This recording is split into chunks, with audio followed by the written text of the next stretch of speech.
I don't believe in trends. I don't design with trends. I've never followed trends. Trends, I honestly feel it's like giving you a formula to succeed. But we work with our heart. We work with inspirations. That's all we do. You can't tell me what I'll be inspired by. I get inspired by what I get inspired by.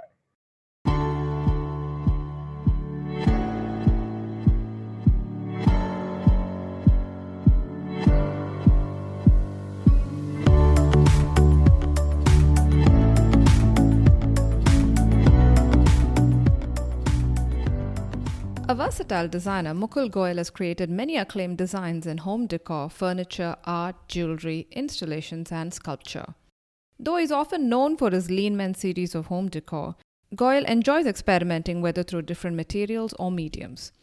For instance, his installation Flying Locomotives adorns the new Mumbai International Airport. He is a Fellow of Royal Society of Arts London and an alumnus of Domus Academy Milan, National Institute of Design Ahmedabad, and the Indian Institute of Technology Kanpur. Listen to the podcast as he talks about pushing his boundaries and why he calls himself an accidental designer. I actually read that as a child, you wanted to be an inventor. Is that true? Well, I wouldn't read everything. I wouldn't believe everything I read. But yes, there was something, I had this crazy streak of kind of creating things. So I would make all kinds of crazy machines with a little bit of help from friends. But of course, yes, there was this thing about being an inventor. Okay. I won't deny it. So I never reached anywhere close to it.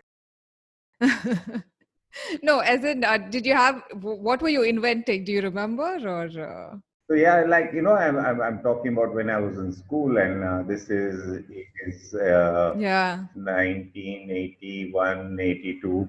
So I at one point of time I created you know a slot machine to get a glass of water.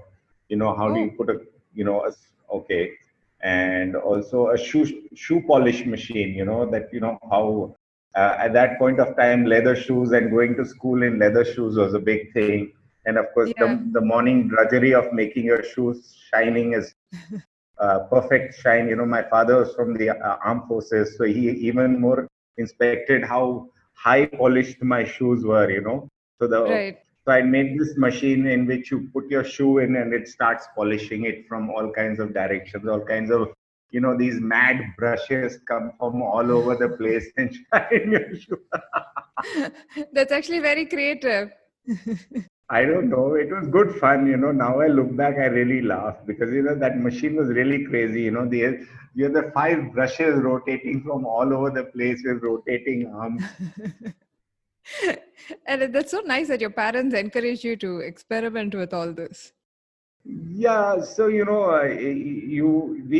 come from a generation, and I'm sorry I'm speaking like this, but where everything in the house was repaired, nothing was replaced. Yeah, that's true. And my father was also an engineer, so anything that broke down in the house was repaired by him. So one grew up looking at things getting repaired, getting dismantled, put back together. So one had an idea as to how the whole apparatus inside a lot of products would be, or whether even the car broke down, you kind of pulled it out and then put it back together. So, Yeah. and of course, the mother had her own creative end of the story about stitching, knitting, crochet, all those kind of things.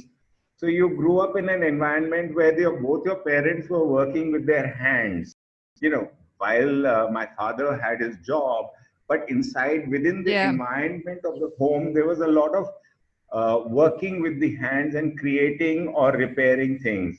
So you really got exposed to all of that. I don't think my children even have a clue of how to repair things, or I'm not a great role model at that. So if something does get spoiled and then change it, I don't have the time, to sit down and break my head over it. And also the objects are not designed to be repaired anymore. Yeah, Earlier they were designed to be I repaired. agree. There's a huge difference in that. They want you to throw it away and get the next one. World of business, I tell you, horrible. Yeah. So you went the traditional route of studying engineering at IIT Kanpur, no less, and you stumbled upon you call yourself accidental designer, if I'm not I mistaken. still am accidental. It's accidental for me, and people who meet me, it's worse accidents, you know. No, I'm sure that's not the case. So, So the thing is, yeah. It's what you know. There's one and only one term which describes life as I know it is serendipity. yeah. So that's I am indebted that there's a word like that, and I can point it. That's serendipity for me. It just out of the blue we see we it's a pre computers generation. The computers had come in, but it's a pre internet generation, Yeah. and information was not easy to come by. All you saw was a few magazines. There weren't hardly any interior design magazines floating around. So we were very less exposed, and there weren't any hardly many TV serials showing glitzy lifestyles or anything. So, in that sense, one was in a cocoon, and the fact that I was this wannabe inventor at a point of time. So my parents, thought, yeah, engineering school is where he has to go, and I was lucky enough to have gone there. Of course, you somehow accidentally even went to IIT Kanpur. I don't know how I went there, but I went there. And therein, actually, I think I got exposed to a lot of different things, which fueled my interest in the arts at a point of time, because we had these humanities courses there, Okay. which art was part of them. And I think I really opened up a lot of visions for me. And I think there was no looking back. Of course, I still wanted to be an artist. I didn't know Okay. about the existence of something called design. Architecture I knew, but Yeah. design was not. So did you face resistance? Because it's not like back then in the 90s or so, it wasn't like a traditional career. Oh, it was horrible. It was really bad. So the thing is, yes, resistance, yes, because uh, I didn't go off to US like my contemporaries. A lot of my classmates did, or they went off to IIMs, or they joined IAS. Yeah. And I was so confused, and I was really into art so much. I really, would visit museums. I would paint and do some sketching and things like that. And I found that I was really getting engrossed by this whole field. And it was overtaking my consciousness in a way. And so I, one fine day, quit my job. I was working with Aisha Gooder at that point of time. Okay. And I didn't go anywhere because I wanted to keep my options open. I didn't know, what life has in store. I didn't want to commit to an IIM or an IAS or going abroad, because I don't know even if I would have made the cut, but Okay. still one things one could do. But yeah, I when I told my parents I want to be an artist, my parents completely freaked out. One, they're from the forces, seeing life in a straight jacket, or the son has gone to IIT and now he wants to be an artist. It's a real Yeah. fall from the heavens. You fall into a real. Of course, my father didn't speak to me for one whole month. I remember, Oh, maybe even more. My mother was the only go-between. How mothers are. They kind of breach the peace between an errant child and yeah. a correctional father. But that's how it was. But I don't know what struck me, and um I had this stroke of genius, if you might say. I told my father at one point, that why don't you give me 3 years Okay. and let me explore what I want to do. And at the end of it, if you feel that I am still, a vagabond and not picking up any particular direction in my life, then whatever you tell me, I will do it at that point of time. But looking back, there was nothing called a drop year. There was nothing called a gap year. Like so many Yeah. children or students are willing to take gap years, and there was no concept of a gap year. You must be joking, if you thought about gap year. So there Yeah. was no gaps in life. You had to be streamlined. But I don't know, this somewhere I made this brokered this deal, this world peace deal with my dad, and I said, give me 3 years, and I won't lean on you for any money, don't worry, and let me explore this possibility, and if it works out, great. If not, I'm here, so you tell me what to do. Okay. So, but luckily in 3 years, it kind of turned around. Yeah, it kind of luckily I managed to get to NID through Yeah. through different channels, and I managed to spend some time there, and there was that eureka moment in your life saying, yeah, this is what you really want to do, and yeah, so I managed to get in subsequently and joined NID, and rest they say is history. Yeah. And you first forayed into jewelry design. So it was not that. Let me just put this into perspective. So Okay. when I was finishing up with the NID, I had gotten passionately in love with leather, Yeah. and I wanted to spend my entire life working in leather. I had done a 6 month stint in a leather industry in Devas. It's a company called Tata Exports, and it makes one of the finest leathers of the country. At least at that point, they did. Of course, the industry would have changed considerably since then. And I completely fell in love with the material. I just wanted to make stuff in leather, and the touch, the feel, and how you could identify different leathers. What could you make out of leather? What could you push the boundaries? And Chennai, of course, is another hotbed. I Yeah. visited the leather fair there a couple of times during that time, and I wanted to pursue my life working in leather. Now, it's a very strange fact of business. When there is lots of business, nobody wants design. Business is happening. You see, the Yeah. thing is, the industry at 91, 92 was a peak time for leather industry in this country. Everybody you knew was into the leather business. Every business house, including the Mahindras, had probably had their own leather units. So like, everybody was doing leather because there was business. So, a bag came from wherever it was, the overseas clients, and they say, just make this bag. So the people just opened the bag, Right. deconstructed it, got the leathers, reconstructed it, and sent out at 10,000 pieces. So where was the role of design? There was no Yeah. role for design.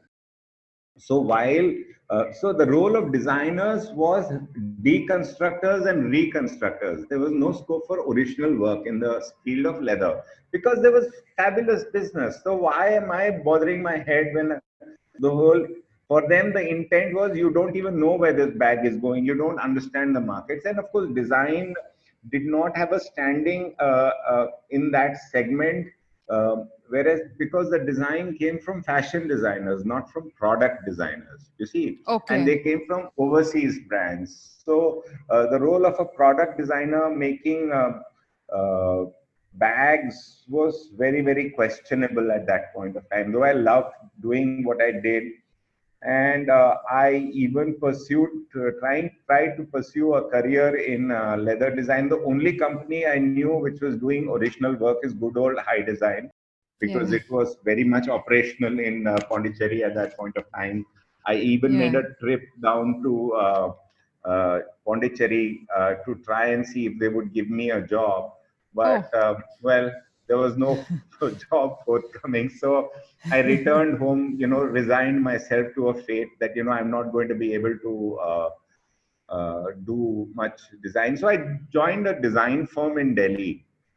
And my parents at that point of time were around in Delhi. So I used to live at home and, work because there's very little pay or whatever. Right. And I had started working with my own hands and creating all kinds of objects by then. I was doing lots of little things in leather and all kinds of stuff. And I really had found this passion of working with my own hands, and it gave me great joy to do and make little crazy things with my own hands. So my father had this huge box of electrical repair box. Whenever switches Okay. get spoiled at home and everything gets spoiled at home, all the spare parts from the broken stuff used to be in a big drum, those metal tin Yeah. boxes that you used to have. So, there's this huge drum full of all, and one day for some reason, I was looking for something and I found this intense metal pieces there, and I found them so fascinating that, I started crafting jewelry from those leftover pieces of switches and leather, which I was already into, and tried to make a few pieces, and it was fun, pieces from sockets and bulb parts and all kinds of things. And I had these friends who ran a shop in Delhi called People Tree. It became an iconic shop at a point of time. Uh, Okay. so, I went and said, why don't you sell my jewelry? I made this wacky stuff. And they were very happy to keep it in the store, and some of it sold. So, so that was the beginning of the whole thing. And of course, my parents were like completely freaking out. Okay, you've done engineering, then you've gone to do design at NID, and then you end up starting doing some leather jewelry at the end of it. They were completely freaking out. It was like, it was getting like really, like, I could understand they were like going all tangents. If you could make those signs of, going all over the place and the Yeah. hair rising, that's the situation they were in. So some family friend, knew, and of course, I'm sure they talked to their friends, saying, my son's completely lost it. He sits in the garage all the time making all kinds of stupid things. So, my family friends used to know a company which was making jewelry. It was an Italian company which had a India manufacturing unit, just to make stuff Yeah. and send it to them. So they kind of persuaded me that I need to go for a job with that company, and I said, okay, Italian company. So by that time, I had worked a little bit in crafts, a little bit in industrial design. So this I was doing on the side. I wasn't really doing a full-time job with jewelry. I used to do a lot of it, but I was Okay. doing it on the side, and I was doing projects in villages with handicrafts. I managed to get a few projects. So I spent about 4 6 months in the villages working with the craftspeople, and really enjoying, thoroughly having a blast. Actually, it was a really great time, and Okay. exploring. So it was Yeah. completely mode explore, all the way, and whatever came your way, you made great opportunity out of it, and you just explored it for whatever it was worth. So I went for this job interview, and they gave me a job, because I think, Okay. they said, okay, IIT, NID, they checked the boxes, and they said, okay, you join as a designer. Now, making funky jewelry out of reject I electrical know. Yeah. parts versus making jewelry for the market is two different things altogether. It's not really. So I had no clue. And as a product designer, you're supposed to make problem statement. You have to make do's and don'ts and what benefit to society you're going to bring with this. And this is like just jewelry. It's something to be worn, to feel good, to feel Yeah. nice, and I didn't know where to start. So I started learning. So yes, that was one of the greatest experiences I've had. The 2 3 years that I spent in that company. I started off as a designer, and there were 2 3 Italian craftsmen who were working here in the factory. So I Okay. worked along with them. So they were craftsmen, and I, from a design background, I had started working with my hands, but they were superb. They were really great, and I learned a lot. in terms of making, designing. So, I would, make earrings. I didn't have my ears pierced at that point of time. So I'd make clip-on earrings and wear them and stand and look how it looks, or make a neck piece and see how it looks, all that kind of things. Did you ever face a lot of judgment for all this during these early days when you're facing so much heat from, I'm sure, from your family, friends, and everyone? So they were happy I'd found a job. Okay. Anyway, see, the thing is, like, there's a beautiful song by Crosby, Stills, Nash and Young, which says, "Teach your parents well."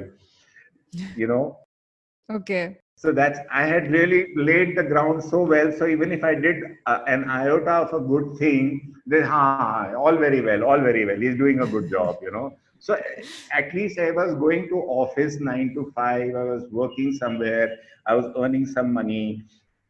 So I think they were okay, whether it was in jewelry or whatever. It didn't matter to them. I think they're just resigned to a little fate of a errant boy in the family. That's about it.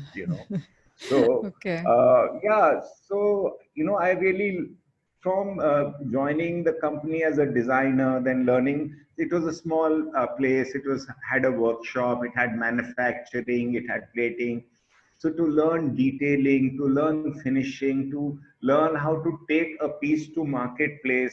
So I joined as a designer. Then I started looking after their manufacturing. They ended up looking after their marketing, and I ended Okay. up becoming a general manager in the company in a span of 3 years. That's nice. And so for me, that whole linkage of design to market, through the travails of manufacturing, through the travails of a customer rejection. How do you reach a product? How do you take an idea in your head uh, and nurture it like a baby? Because everybody is ready to puncture holes in your ideas. No, this is not going to work. Yeah. This is not going to sell. This is not going to happen. The people who have seen it, done it, don't want to see anything new. Yet they employ a designer. But how do you travel the journey to take it to a marketplace? And these products are being sold in Italy and other places. How do you make it of the finest quality? So I learned Okay. detailing, I learned quality, I learned finesse. What is the word finesse? We sometimes miss that point of Yeah. something having a finesse. So I think it was a tremendous experience for me to have worked in that line. Though at a point of time I was starting to get a little frustrated. The designer in me was getting a little frustrated out of doing so after 3 years of doing this. Because what happens is that in jewelry they have collections, have a winter, spring, summer, fall, Yeah. and each of the seasons you have to present a collection of 200-300 designs. Now imagine having to produce 12, 1,300 pieces of design in a year is no small task. It's a huge Yeah. task. So what most people end up doing is just combinations. You combine this bead with that with this, and this with that. And I was not about to do a combination design. Wanted to create. I wanted to create Yeah. original pieces of design.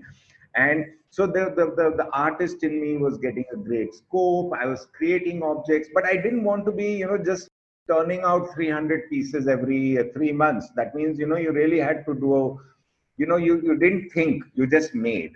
So Yeah. I was saying, this is not the scope for me. I would rather make 5 pieces which are absolutely beautiful, rather than make 300 pieces. So there was no time to go through that whole phase of figuring things out. So I Okay. kind of wanted to opt out, and I kind of took an easy option of opting out by running off to Milan. Yes, you studied there. Yes, so I kind of took a little peace boat out and ran away to Milan. Of course, parents were freaking out, but again, it's okay. And so you finished your studies in Milan, and but still you felt like India was a better opportunity. In fact, you were thinking there were too many designers there, but more opportunities were available in India. So there were three, four parameters. There were three, four parameters which I'll be very honest with you. I'm not going to give you any glorified answers here. But you see, one is, of course, My parents were all alone here in India. Even though Okay. I was an errant child, I did think of them sometimes because my sister had gotten married and run off to the US Okay. in the middle. So they were all alone here, and we just two of us. And so that was one parameter. The other parameter, you see, I had already worked, I had gone through an engineering degree, I had gone through a design degree, I had worked for 3 to 4 years before going off to Milan. Now, Yeah. Milan, you see, everybody is a designer there. Everybody is, so there's a plethora of designers. So for design studios to employ a person who's starting off, you have to start at the rock bottom. You don't get, because you worked for 4 years, you get a middle placement. You start at the bottom because that's where you start. And Okay. that's the norm of working in a design studio in Milan. And they are getting people practically for free. Why would they pay me? And Yeah. I don't have any sugar daddy to pay for my stay in Milan.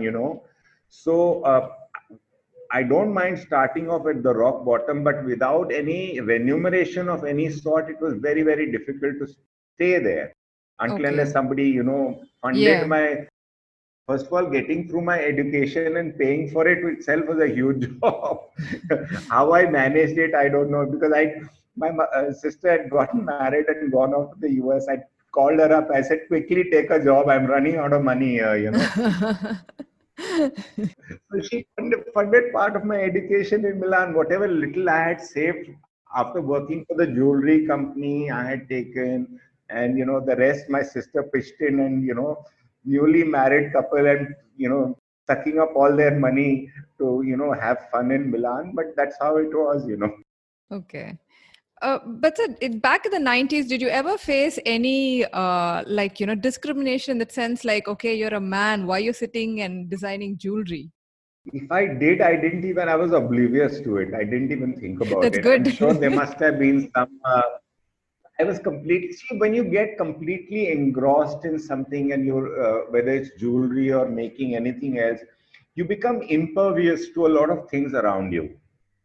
I think, Okay. that's what happened to me. I didn't really care who was saying what they were saying. I was having a ball, and I didn't care two hoots about anybody else. So there was Okay. hardly anything. So just to complete that Milan story, and so while I was there, my parents were alone. I had to, there was Yeah. not an easy point to start off without any money. And I felt, they were the only very few studios which were doing the path breaking work. Rest were doing a lot of simple jobs. And I Okay. realized I ran away from combinatorial design and jewelry. I want to do good work. And here they are, even if I get a job which will pay me some money to stay back in Milan, the kind of work that we were getting was not so fabulous. Okay. There were studios doing amazing work, but it was very difficult to penetrate those studios so easily. And so I got a job in the middle. Somebody I knew, an American designer living in India at that point of time. I used to know him earlier. uh, he found out that I was finishing up in Milan. He came to Milan and offered me a job, and I said, okay, it's kind of fits the bill, so I came back. Okay. I had to pay a lot of loans. I took a lot of loans to go to Milan, so I had to pay them Yeah. back. Okay. But the day I finished paying off my loan, I quit my job. And yes, then you started out on your own. Uh, your Lean Man series has become so popular. How did that come about? Yes, it's a very favorite question a lot of times. Uh, so, yeah, there's a history to it. There's a, incidental, again, serendipity to it. There is a series of events that happened to wherein this came. So when I started off my own studio in the beginning, we were making curtain rods, the rods to hang your curtains from. So there are these rods which had two little decorative ends, and you Yeah. could hang your curtains from. So while we were doing that, and of course we were experimenting and playing around and fooling, so we thought, why don't we have this set of two people sitting on the curtain rod, peeping at the people in the room, like as if they're doing something else. So we made this guy sitting with a binocular, peeping at the people in the room, or some guy posing as if he's fishing, sitting on top of the curtain rod, Yeah. or somebody is doing a ballet. So we did a series of these human forms from a curtain rod point of view. Okay. But you see, what happened was this was way ahead of its time. Yeah. People, would buy the finest silks for their curtains, but would refuse to pay even a small amount of money for a good curtain rod. They'd put still plastic rods and, or metal rods covered with plastic for their silk curtains. So I think people, it takes time for society to evolve. Yeah. I cannot blame anybody because that's what they were used to. So the human form series on top of the curtains, and I'm talking curtain rods. I'm talking about 1908, 99. Was not a very successful situation. It didn't work. Okay. So these human forms were lying around, and Uh, so what happened was, so we were doing a lot of curtain rods, and we were selling internationally to. So when we grew the studio, we used to make for other people. We Right. we we decided that every little order we would add a little machine. It was started as a very small studio, and we just kept growing slowly and slowly. So what happened is early around 2004, there was a mini crash of sorts, which most people don't remember now. A lot of companies filed for bankruptcy during that time. There was a economic crash around 2004, Okay. and uh, so our biggest customer filed for bankruptcy. Oh. So we had, from a day where we had lots of work, we had no work the next day. Yeah. So, but the fact remains that we were designers, and we say, okay, if it's not going to be curtain rods, up till now we've had a good run with making all kinds of curtain rods. Let's try and do something else. And suddenly, this human form which was lying around, we said, let's take him down from the curtain rods and let's make play with him. So we decided to work on a few objects with the human forms Okay. because we had the time to think. And that's when we made a couple of objects with the human form, which the first of which was the bookends, the ID bookends. Yeah. And so somehow that did well. Then we made another one. Then we made another one. So, you must understand that the human form in our objects is not at one go. It has happened over a period of 15, 16 years. Okay. So starting from 2004, even 98 when we made it in curtain rods, but actually as objects. So when one sold well, we made another one, then we another one. Right. Then suddenly we got addicted to them, and we loved them so much. And we really found ourselves making more and more of these. But I must admit to you that every year I tell myself I'm not going to make any more human form objects. I don't want to do that anymore. I want to do more, and I want to move on, because everything I do, the people will compare it with the human form and say, no, no, this is not nice. That is nice. And I'm really facing a crisis as a designer as to, how can I replace that? Right. How can I replace the narcissism of the human race, because it loves itself so much that anything I make will never be good enough. So it's, but if you have an idea and you have a thing in your brain, you have to, it's like, the plumbing has to be cleaned up, otherwise the idea keeps getting stuck somewhere inside your brain, and you Yeah. have to, take it out there and make it. So, so very consciously, we have tried to keep away in the last few years from doing loads of them, but we still enjoy making them, I must tell you. Because somewhere within that, we find ourselves, we think it's us. Yeah, that's true. And they're quirky and witty in a way. So I think that's why people still get drawn towards them. That's one thing. And I think also it's the fact that we all love ourselves a lot. So, Yeah. and the other thing, it's funny how the human forms have found a place across cultures. whether it's in Iran, whether it's Kazakhstan, where people don't see any natural forms in art. It's not very welcomed by the religious practices. And so whether it's Iran where we sell so well, or it's Kazakhstan, or you might say Colombia, Brazil, or New Zealand, it's crazy how people have appreciated these design across cultural barriers, across uh, you know the position in society, the money. It doesn't matter if you belong Yeah. to you're a simple person belonging to a humble background, or you're very, very rich. We've found appreciation from all and very, very unexpected quarters. And I can only, it's only a matter of retrospect that you can look back and reflect as to why this happened. When you're Yeah. doing it, it doesn't matter. You're just having fun. And so we made our objects with a lot of love, and we gave them the best quality and the best materials we could. We tried to, we were our own customers. Okay. If it didn't please us, it didn't make the cut with us or with me, the object never went out. Okay. So we were the hardest taskmasters for ourselves, and I think, somewhere the objects carry that love with them, somewhere in the world. Um, you were saying how this human series keeps, shadowing you wherever, even if you do and create any new designs.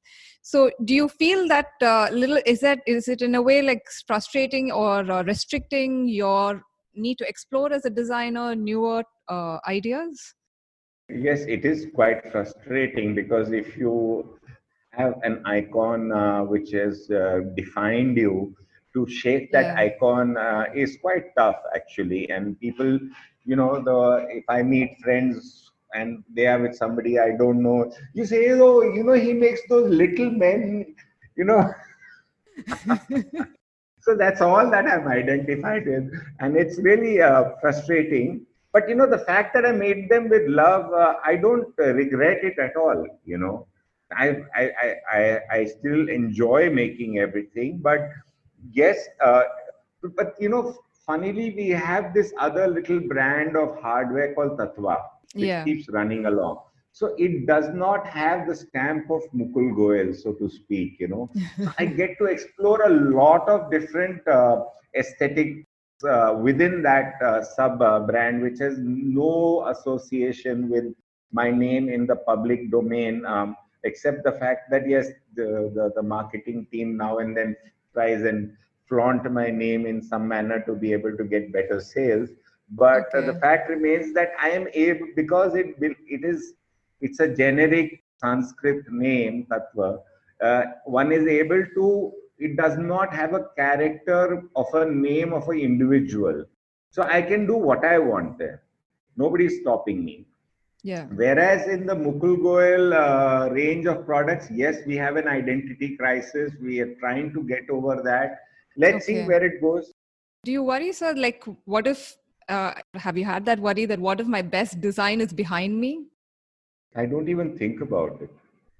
Yes, I don't even think about it. I on a daily basis, yes, you do all kinds of things, but you always keep challenging yourself. I think my best is still to come. I haven't done the best work yet. Okay, that's good to hear. Yeah. Yes, successful is different and best is different. Yeah.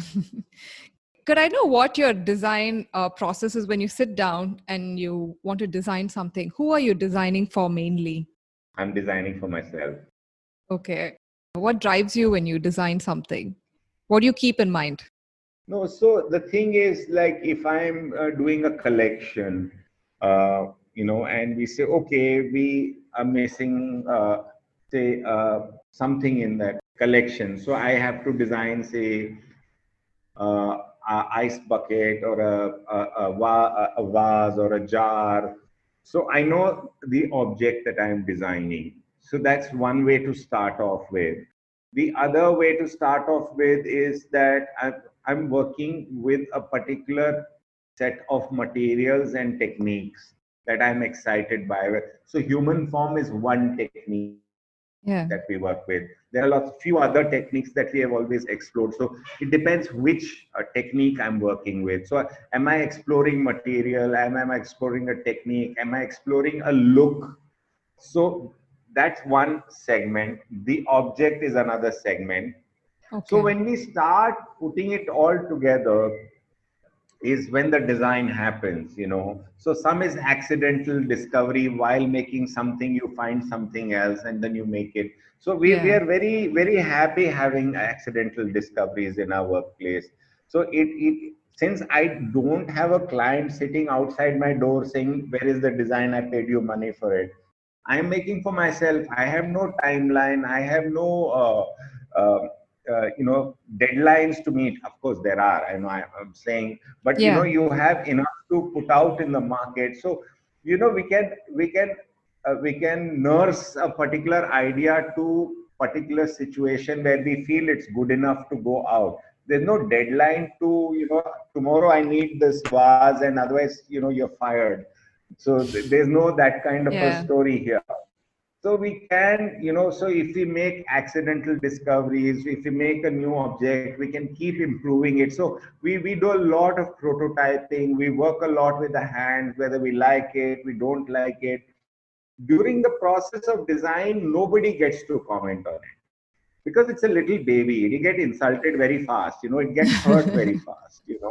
So you have to really hold this baby away from the prying eyes of the world, till the idea is not strong enough to go out. And Okay. we feel that we have made it strong enough to face any sort of criticism or to hold its own in the world of objects. Only then we release a particular design. We make our mistakes. I'm not saying we make enough and more mistakes, but that's the whole endeavor. So in terms of design process, the whole thing is to create an object that I would love. What would I see? Why are we creating more objects? I am not creating objects. I want to create objects that I love. I, I Yeah. hope to find a few fools like me who can buy it. And so it makes the whole process worthwhile. But at the end of the day, if I don't love an object, why do I want to create more pieces? This world is full of objects anyway. Yeah. You Google something, you get 300,000 pieces of the same, variation. So I need to justify to myself as to why I am creating a new object.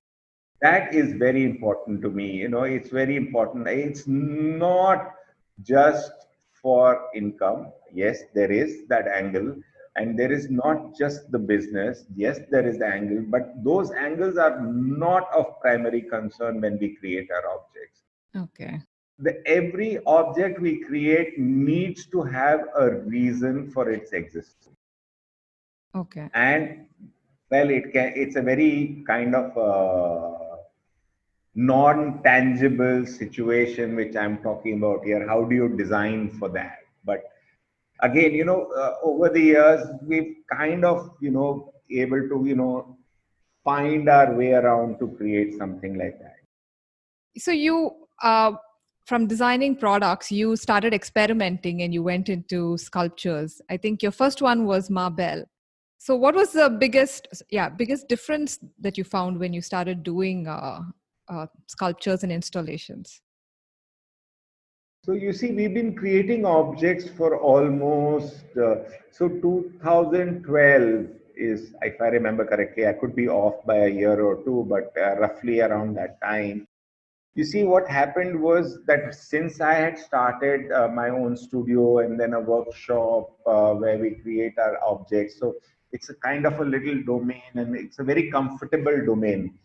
But we had worked on small objects all the time. We were creating Yeah. objects like, within this domain. We weren't like creating, once in a while, we create large objects, but not beyond a certain scale. And I felt that I was being tied down by the scale of objects that we were making, Okay. and I felt that I need to literally blow up my scale to understand what it means to be on the other side of scale.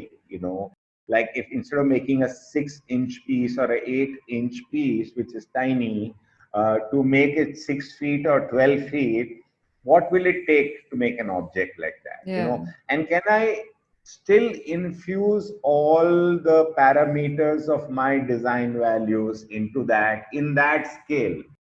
It's a challenge that we love the object. Why does it exist? All those kind of stupid questions we ask ourselves. So it was a challenge, and we said let's make it to figure it out how it will work.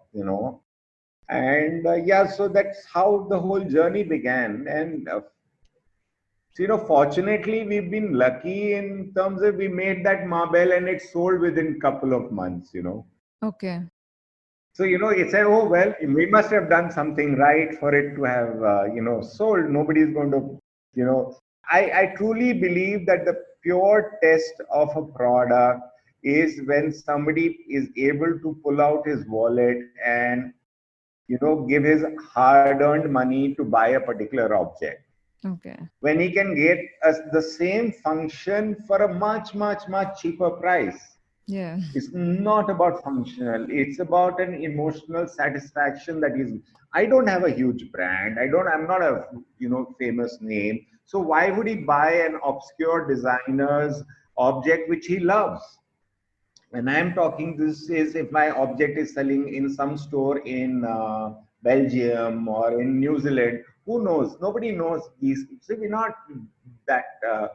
Globally kind of centric Okay. brand name. We don't have the money to, go and boast for ourselves. But, the fact remains that you have done some things right. So if that was happening to the object and it happened similarly to the sculpture, we felt probably we're getting some of the parameters in place. So we kept doing more and more. Okay.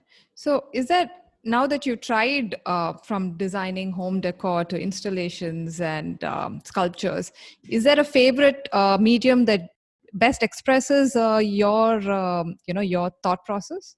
See, every medium is a challenge. It's a friend you have. So the medium needs to be treated like a friend. You should be able to play around with your friend. You should be able to joke with him till the point he starts getting annoyed with you. So you're pushing boundaries of relationships, yeah, with your friends all the time. You're not playing safe, because what we have learned is, if you play safe in any of the work that you do, you end up breeding mediocrity. You don't push the boundaries enough. Yeah. So we try and push ourselves as much as we can. So in terms of see, I have primarily been a metal worker most of my working life so far. And it's a love affair I have with the metal, the finishes, the feeling, the touch. And for a very, very hard, cold material, if I can breathe some life into it, I'm feeling like God here. But if you can if you can bring something that feels good, and somebody who doesn't know it from Adam and buys the object and feels good, I've done a great job. So I feel that the material of brass metal has responded well to my sensibilities. But having said that, I often think, I should go back and work a little bit in leather now. I have the freedom to do so. Nobody's going to shoo me off. So, yeah, Okay. so there are a lot of wish lists on the table, but sometimes you are driven by business, or sometimes you're driven by the need of times. Like COVID has put another Yeah. spanner in the whole works of things. But yeah, we have to rise up to our challenges at all points of time. That's the name of the game. But I definitely, metal has been an accidental discovery again after leather. So so it's been a fabulous journey in that sense. So I can still say that metal still responds the best. And the number of techniques that there are available in metal to work are humongous. You see, two fields of business have contributed a lot to the field of metalworking. One is Okay. the art of war. All the war instruments, whether they were swords and knives and guns and shields and cannons. So to get better materials to kill each other well, people invented better Yeah. materials to kill each other, So the art of war, including, till the time when Second World War happened, some of the best metallurgy experiments and developments in steel came from Germany, Okay. yeah, or from Russia. So they develop these fancy things to kill each other, So art of war has really expanded the world of metal work, and the other one has been jewelry. You see, Yeah. the love for ourselves, and the adornment and jewelry. And of course, there's a side field of love of God. So making all these objects, which are, idols, or for rites of passage, or for various religious activities, people made beautiful things. But these are the two, three domains which have really, really contributed. So if you see within jewelry, there are so many techniques in metal. There's so many techniques in different areas. So if you were able to explore each one of them, imagine what you could do with them. They're fabulous, very inspiring. For someone who's been in this design journey for so long, what's your take on design trends? I don't follow trends. I don't believe in Yeah. trends. I think trends are fabricated for marketing purposes. So I honestly think it's a that that if I buy a pair of jeans today, and I after 3 months, I don't feel that they're outdated. Call me whatever, call me fuddy duddy, call me, backdated. But I honestly feel there are trends, and I'm not denying that there aren't any trends, but the trends are in medium to long term. The shorter trends Yeah. are totally fabricated as a marketing exercise. I don't believe in trends. I don't design Okay. with trends. I've never followed trends. Yes, it's nice to see all those fancy books and trend books, and this is in and this is out. The same shade of pink was there last year with a little bit more changes. The new shade of pink is the new in. All that is fine. It's people like change, and of course, the world is coming to a point where our span of attention towards anything is very, very short, and Yeah. internet and Instagram and Facebook, you want three posts a day, otherwise you'll be out of people's memory. I know. I wouldn't be bothered with all of that. Yes, we try to do a little bit on Instagram here, there, and all of that, but I don't think we're very successful at all of that because we don't believe in those values. We believe in very solid values of connecting, of doing good work, trying to see where it. Well, yeah, we hope that it will get itself fueled somewhere and somehow. But trends, I honestly feel it's like giving you a formula to succeed. Okay. If you put this colors and this patterns in your work, then it will be. But we work with our heart. We work with inspirations. That's all we do. You can't tell me what I'll be inspired by. I get inspired by what I get inspired by. I'm sorry, I don't believe in trends. Okay. Who inspires you? I mean, whose work you find inspiring? There are so many people. There's so many people out there who have been great, inspirational. Whether it's Achille Castiglione from Italy, who's a great Okay. guru of design. There's this sculptor called George Ricci. There are so many people out there who, and some are well known, some are not known, some are unknown, but you see their work and you say, wow, this is mind blowing. Yeah. So it's not just an individual. Sometimes it's an unknown object, unknown person, unknown craftsman who makes something, and that inspires you. So I would think the greatest inspiration for me has been nature itself. Okay. And saying that we are a manifestation of nature in its own Yeah. way. True. So everything in our own world is created by humans, but it's a natural progression. Even the society of man, or the culture of humans, is in a way a manifestation of nature somewhere. And I feel that there are great designers who have produced a great body of work, whether it's in fashion, whether it's in jewelry, whether it's in products, whether it's artists. There are so many out there who inspire me. And it would be not so good of me to name just one or two, because Okay. all of them inspire you. It's musicians who inspire you, you know. So A.R. Rahman inspires me so much. You know, I am a great fan of his work. You know, Yes. such a tall figure. He's, you know, he has that heart. He creates music from his, you know, real rawness, which True, yeah. I try and, you know, in some matter try and put it in a piece of metal. He is able to put it in poetry. You know, so imagine, you know, he's just doing such a fabulous job with it. He has the heart. So, you know, though anybody who creates with the heart and makes these things beautiful uh, and effortlessly, you know, at that, I'm sure there's a hard work behind it, but it looks very effortless on top. Yeah. What do you think of the young product designers now? That's a very dangerous question, Raj. No, you can ask what do you like about the younger designers. See, youth is youth, you know, there's, youth is full of energy, it is full of life, it is full of this. Youth has its place. It's the fountain of youth, you know, ever growing and ever feeding this world, you know. And we are often leeching on that youth energy of the youth in that sense. So youth has, uh, you know, its place in our lives always and always will be, and there's no denying that.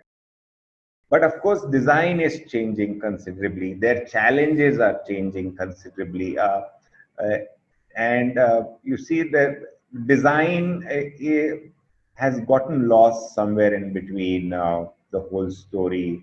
You know, there are a bunch of people who have become Google designers, you know, who just search and scourge ideas on internet and put it together and, you know, and Okay. present it as a good new amalgamation of design. Also, there's so much out there when you know, you really feel challenged of what am I going to do now? You know, so many people Yeah. have created so many things. So, well, that's when you need to turn to your heart. And I feel a lot of the young designers are not connected to their hearts in that sense. They look at design as a profession, as not their life. And there's a little bit of disconnect where I have with them, you know, in that sense. Or they are not in touch with physical materials anymore. And that's something that I believe that if the objective of your design is to create something in the physical world, then you cannot but make friends with materials.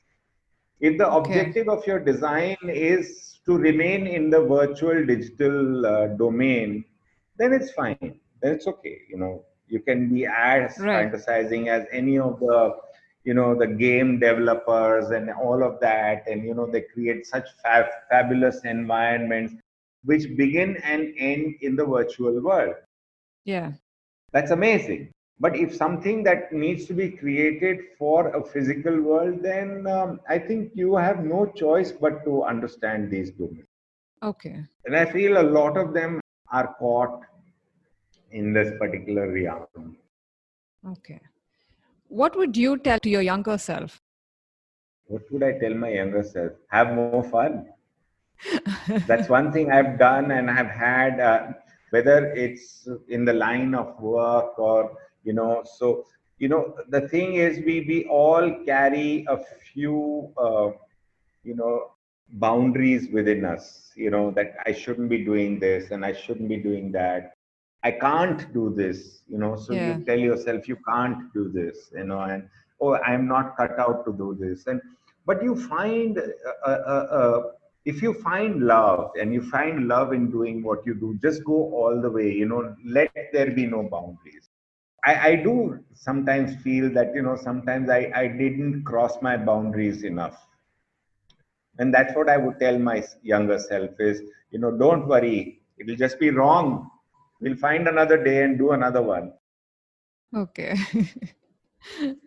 um, I know that you are passionate about seeing art in public spaces. Do you think that's something that you want to pursue further on? Of course, it's like you see you know this proverbial chai ka glass, which is that like little tiny one which has these flutes. You Yeah. know, if you find it at all these little chai shops everywhere around the country. Imagine if we would know who designed that glass, and he would know that his glass went all over the country, in the villages, everywhere, and every little chai shop has his glass. You Yeah. know, imagine how elated he would feel. He has reached out to the lowest and the highest, and everybody, and then the artists are glorifying that little chai glass, and they're making little objects around that chai glass. The little laborer who's sitting down after getting tired is getting a little chai in that glass. He's happy Yeah. getting that. And so that chai glass becomes a part of their lives.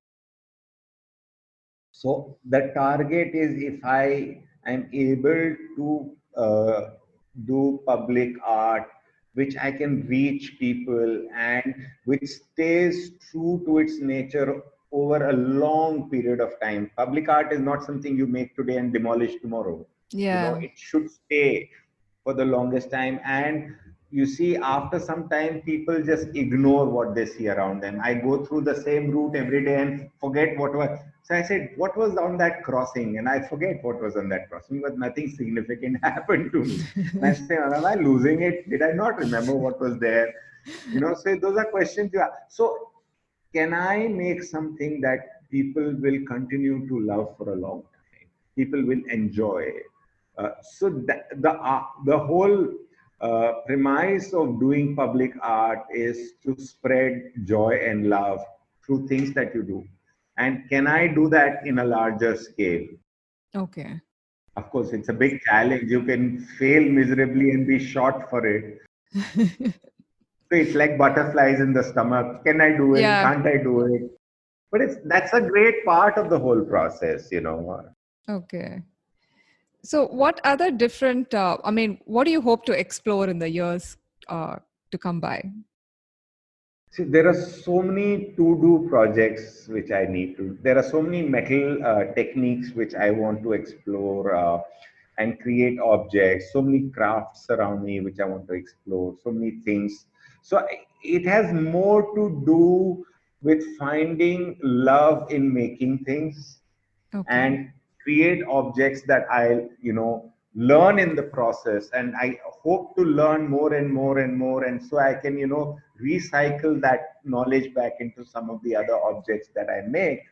So my my thing is to be able to continuously learn more things to do and continuously get inspired by new things. So Okay. yeah, if I stopped getting inspired and stopped learning, I think that's it for me, then I'll close down my studio, but I don't think we're anywhere close. There's so many I have to do lists that are that long, and it's like that I have to go to the end of the city, and the traffic cop in the first red light will say, okay, stop now, show me your. Right. So, there are enough hurdles of life which take you, left and right. That road is closed, so you have to go left and you have to go right. You thought you had to go right, but the road is closed, you have to go left. So, it's kind of diversions which are fun. So you keep going here, there, and everywhere. But the fact remains, if, the river flows, you don't always fight the current of the river. You flow along with it. Or there are Yeah. so many instances one finds really nice things along with it. So there is one, what life brings to you, the river flow, and there are things that you want to explore. And so somewhere in the middle there's a great journey. I don't think even many lifetimes are enough to explore everything that you want to explore. But whatever you can explore, if Yeah. you have great joy in doing it, I think whenever the day comes to stop it, stop it. Is that one of your biggest fear that all my ideas might, I wake up one day and realize, okay, I don't have a, any ideas to design? Do you have such a fear? I don't think so. It never No. crosses my mind. Yes, I do challenge myself by not.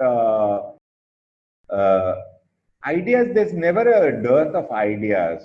And it's always, the thing is, we are not always searching for those brilliant ideas all the time. They don't happen.